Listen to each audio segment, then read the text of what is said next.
Well, shalom. This is Todd Bennett, and I'm reading the weekly message entitled, How's Your Hedge?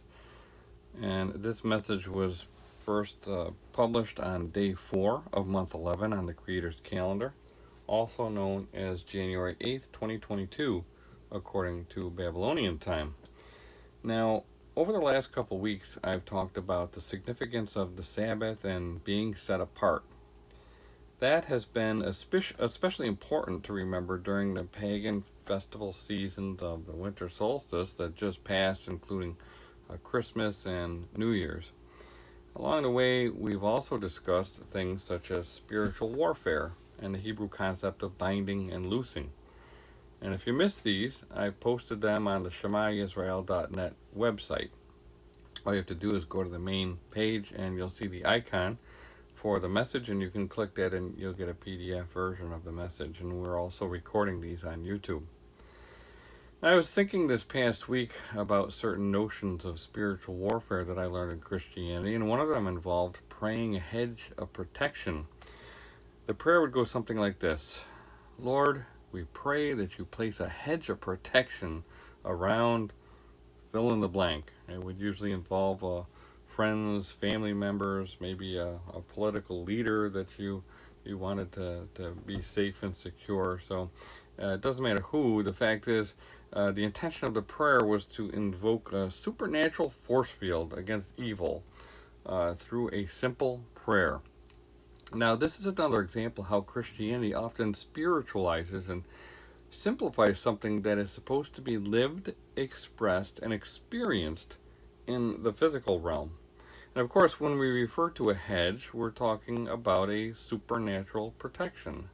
That spiritual issue, though, is described in a very concrete way, and that's the nature of Eastern thought and the Hebrew language.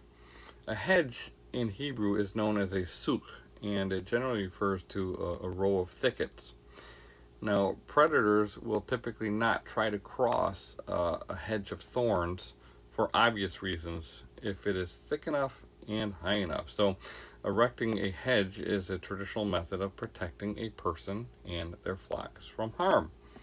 Now, we don't actually want thorny thickets to surround us. We want Yah to protect us like a hedge of thorns.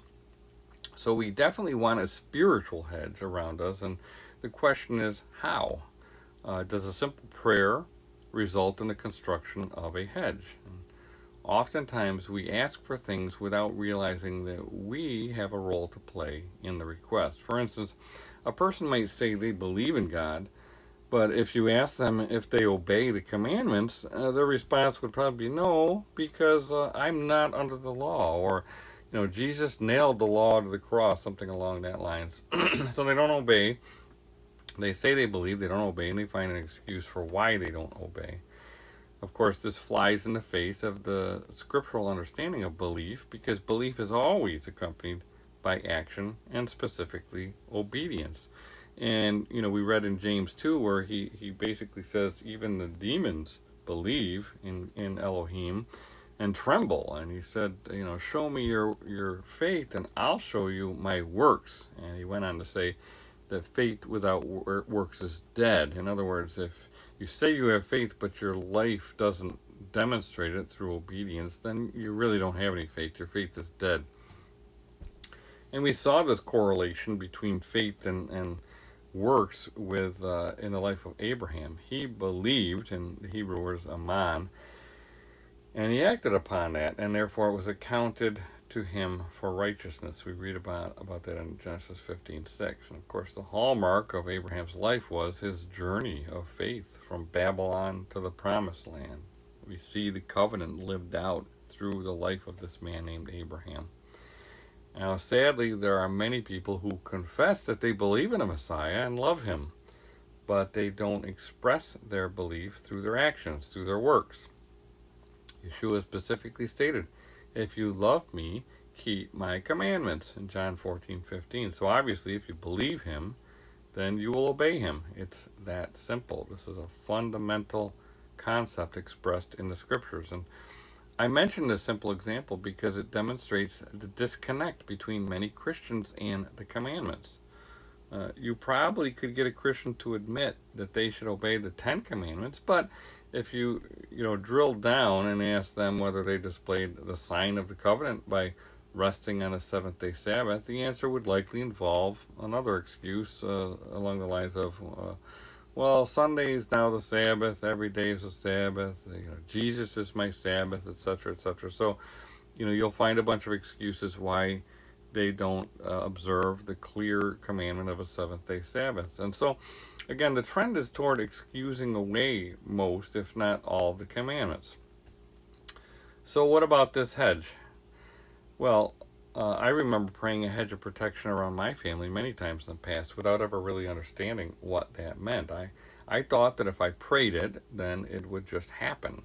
Somehow angels would appear and construct a perimeter fence around my home in the spirit realm so that no evil entities could cross over and wreak havoc upon my household.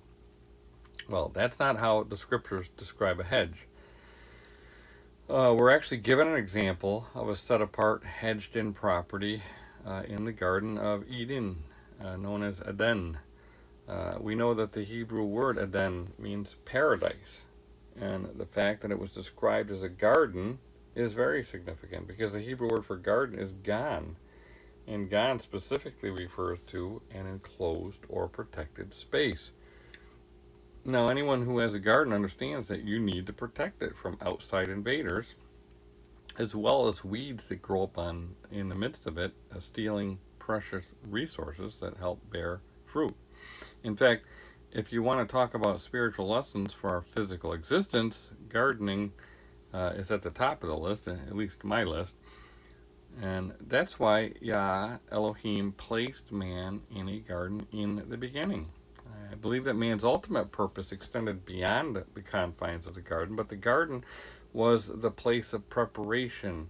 It was like a stronghold, and I like to think of it as the capital of the kingdom of Yah here on earth, like Jerusalem. So it would have been almost like just an enclosed capital city that the man and the woman could learn and operate from. But ultimately, I believe their mandate was to tame and populate the planet while maintaining a safe and protected space in the garden. We read about that mandate in Genesis 1:28.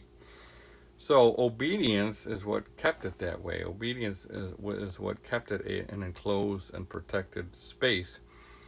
And the assumption is often that man and the woman somehow failed to watch over the garden. But could it be that Yah allowed them to be tested by the serpent, also known as the Nachash? And I say that because when we consider the example of another man who was hedged in, it kind of opens that question up. Let's look at a man named Job. And we read in Job 1:6-10. Now there was a day when the sons of Elohim came to present themselves before Yah, and Hashatan also came among them. And Yah said to Hashatan, "From where do you come?" So Hashatan answered Yah and said, "From going to and fro on the earth, and from walking back and forth on it." Then Yah said to Hashatan, "Have you considered my servant Job, that there is none like him on the earth, a blameless and upright man, one who fears Elohim and shuns evil?" So Hashatan answered Yah and said, "Does Job fear Elohim for nothing? Have you not made a hedge around him, around his household, and around all that he has on every side? You have blessed the work of his hands, and his possessions have increased in the land." Now notice how Yah describes Job. We see here another example of resumptive repetition that we spoke about last week in Leviticus 23 when it was dealing with the weekly Shabbat. And it mirrors, so we see resumptive repetition here as it mirrors the description of Job at the beginning of the text in Job 1:1. So we should therefore pay special attention to the character of this man described as blameless and upright, and one who feared Elohim and shunned evil. Now the Hebrew word tam is defined as blameless. It can also mean finished, fulfilled, and completed. And this is the same word used to describe Noah in Genesis 6:9. And the Hebrew word yashar is defined as upright. It can also mean straight and pleasing. And the root of this word is linked actually with the name and definition of Yisrael, Yesharel, the straight ones of El. So Job, like Noah, walked the straight and the narrow. And the fact that he feared Elohim means that he followed the commandments. And yes, the commandments existed before Mount Sinai. The commandments always existed, and obviously the man was given commandments from the very beginning in the garden. The righteous line always knew what pleased Elohim, and those who feared Yah walked according to his commands and his instructions. Now, we talked about Job a little while ago in our messages, and it's interesting how we've come full circle in this continuing discussion involving spiritual warfare. There's no doubt that Elohim provides a hedge against the enemy. He may remove that hedge, as we've seen, to allow testing, but the existence of that hedge typically depends upon a person's walk. If we fear Elohim and shun evil, we should expect a hedge around us. As we live set-apart lives, we place ourselves within the protection of Yah. He becomes our strong tower and our shield, as we read about in many scriptural passages. And that's why we're supposed to wear reminders of the commandments in the form of tzitzit, also known as tassels. And we literally write them on the doorposts of our house and on our gates in the commandment known as the mezuzah. These are physical actions and objects that keep our attention focused on the commandments and remind us of the purpose of those commandments. Now, these objects by themselves do not make us set apart. They remind us so that we live set apart lives, and we do that by obeying the commandments. Not only that, we're supposed to speak of the commandments continually so that we stay focused on the straight path and remain upright. And this is all encompassed in the Shema in Deuteronomy 6, which Yeshua said was the greatest of the commandments. So ultimately, the words are supposed to be written on our hearts and in our minds so that we walk in them and remain blameless. Yah provides the hedge, and we must stay within the hedge. We must continually watch and guard, and that's what the Torah is there for. Now, the garden was the pattern, and Yah describes his relationship with his people in terms of a vineyard. And we read about this in Isaiah 5, 1 through 5. Now let me sing to my well-beloved a song of my beloved regarding his vineyard. My well-beloved has a vineyard on a very fruitful hill. He dug it up and cleared out its stones and planted it with the choicest vine. He built a tower in its midst and also made a winepress in it. So he expected it to bring forth good grapes, but it brought forth wild grapes. And now, O inhabitants of Jerusalem and men of Judah, judge, please, between me and my vineyard. What more could have been done to my vineyard that I have not done it? Why then, when I expected it to bring forth good grapes, did it bring forth wild grapes? And now, please, let me tell you what I will do to my vineyard. I will take away its hedge, and it shall be burned, and break down its walls, and it shall be trampled down. Now, this is an image of the garden that Yah prepares for his people, and this specifically was spoken to Judah and Jerusalem. And notice that the vineyard has a tower in the midst. In Hebrew, we read migdal, which literally means a watchtower.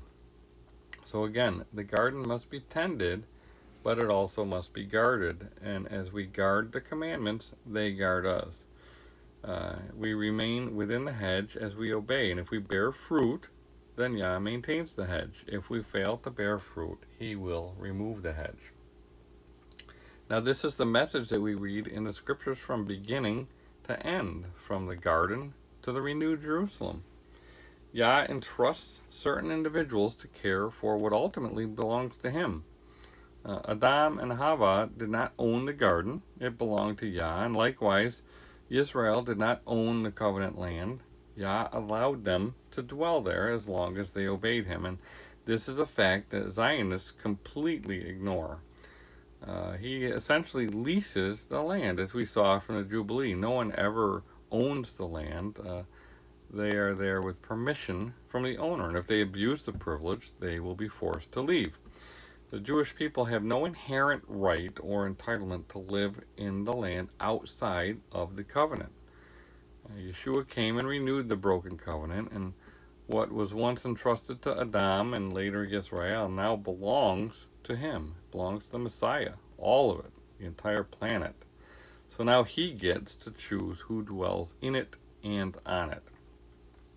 And this is the point that Yeshua was driving home in the following parable that he spoke to the priests and the elders of Judah, which really mirrors what we just read in Isaiah. He says here another parable. There was a certain landowner who planted a vineyard and set a hedge around it and dug a winepress in it and built a tower. He is specifically referring to Isaiah there. And he leased it to vinedressers and went into a far country. Now, when vintage time drew near, he sent his servants to the vinedressers that they might receive its fruit. And the vinedressers took his servants, beat one, killed one, and stoned another. Again, he sent other servants, more than the first, and they did likewise to them. Then, last of all, he sent his son to them, saying, They will respect my son. But when the vinedressers saw the son, they said among themselves, This is the heir. Come, let us kill him and seize his inheritance. So they took him and cast him out of the vineyard and killed him. Therefore, when the owner of the vineyard comes, what will he do to those vinedressers? They said to him, and of course this is the Pharisees and the priests speaking now, they said to him, well, he will destroy those wicked men miserably and lease his vineyard to other vinedressers who will render to him the fruits in their seasons. Yeshua said to them, Have you never read in the scriptures, the stone which the builders rejected has become the chief cornerstone? And we just talked about that concept of the chief cornerstone, or the chief capstone, known as Rosh Pinah in Hebrew.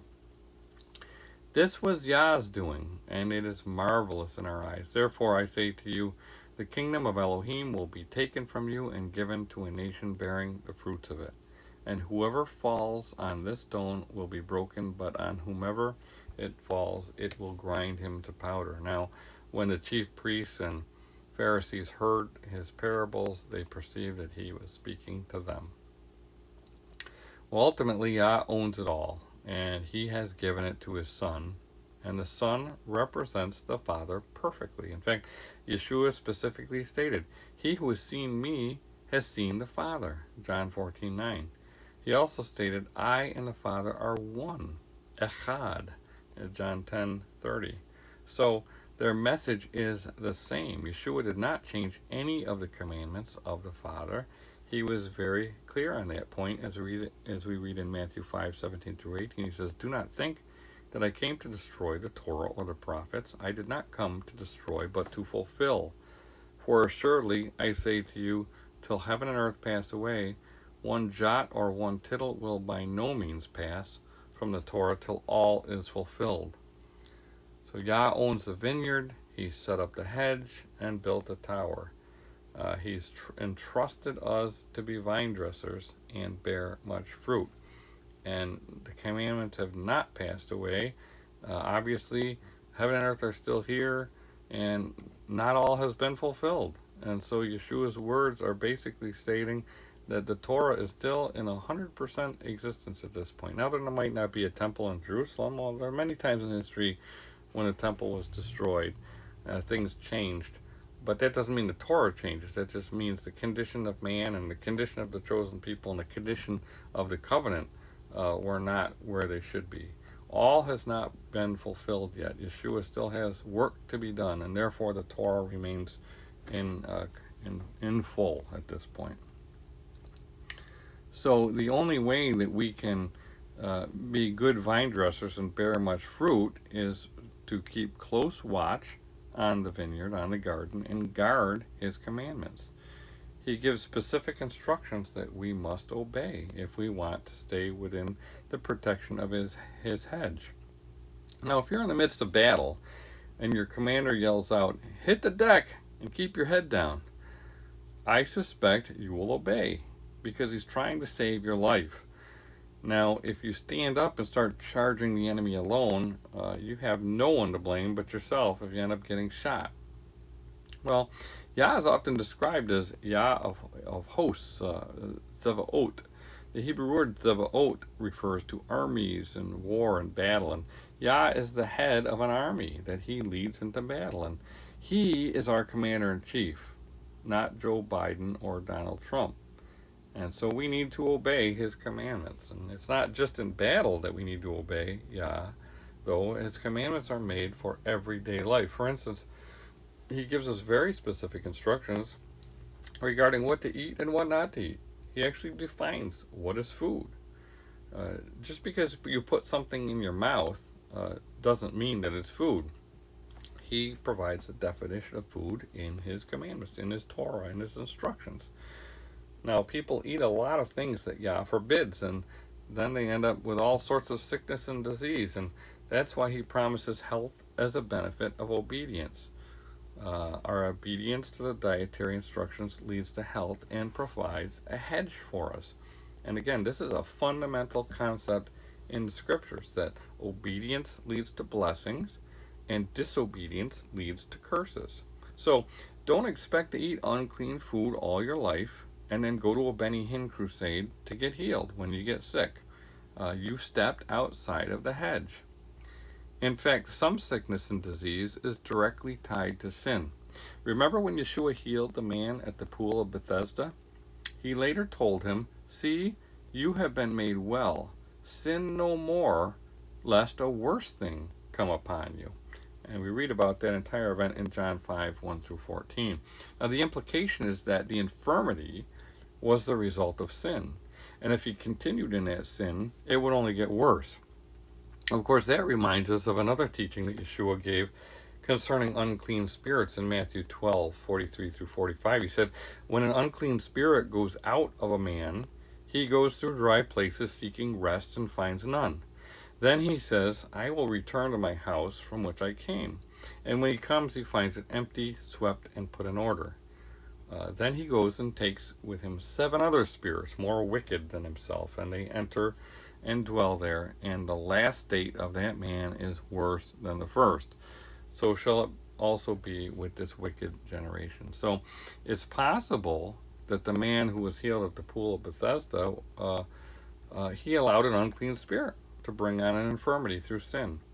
He had no hedge of protection because he was not blameless and upright. And therefore, if he continued to sin, the door would remain open and the spirit would freely return and then bring more powerful spirits with him, and his condition would be worse than at the beginning. So, in fact, we see other examples of sickness being the result of unclean spirits. Take, for instance, the incident involving the epileptic boy in Matthew 17, 14 through 18. It says, "And when they had come to the multitude, a man came to him, kneeling down to him, and saying, Master, have mercy on my son, for he is an epileptic, and suffers severely. For he often falls into the fire and often into the water. So I brought him to your disciples, but they could not cure him. Then Yeshua answered and said, O faithless and perverse generation, how long shall I be with you? How long shall I bear with you? Bring him here to me." And Yeshua rebuked the demon, and it came out of him, and the child was cured from that very hour. Now notice that Yeshua didn't bind the demon, as we've talked about before. It was spiritual warfare. He rebuked it. And the epilepsy was caused by a demon. And when the demon was gone, the boy was cured. Now it's sad how many people are given a prescription for something that requires rebuking. They take a pharmaceutical drug which probably just keeps the door open, rather than cleaning house and mending the breach in the hedge. Now there's some spiritual warfare for you if you get my drift. The bottom line is that we all need a hedge to surround us, and Yah is the one who provides the hedge, but we play a part. We don't just pray for a hedge of protection, we recognize the hedge that Yah provides for his people, and then we stay within that hedge by living set-apart lives. The Sabbath is a weekly reminder as the people of Elohim observe the Sabbath of Yah in all your dwellings. So how's your hedge? Have you inspected it lately? Instead of praying a hedge around you, I suggest we thank Yah for the hedge that He provides through His commandments, through His Torah, through His instructions, and then live within that hedge. Climb up on top of that migdal, that watchtower that He provides, and keep watch over your vineyard. When you see an issue, go down and tend to it. Watch and tend. Those instructions given to Adam apply equally to us. Why? So that we can bear much fruit. And we'll have more on that next week. For now, this is Todd Bennett, Barakot, and Shalom.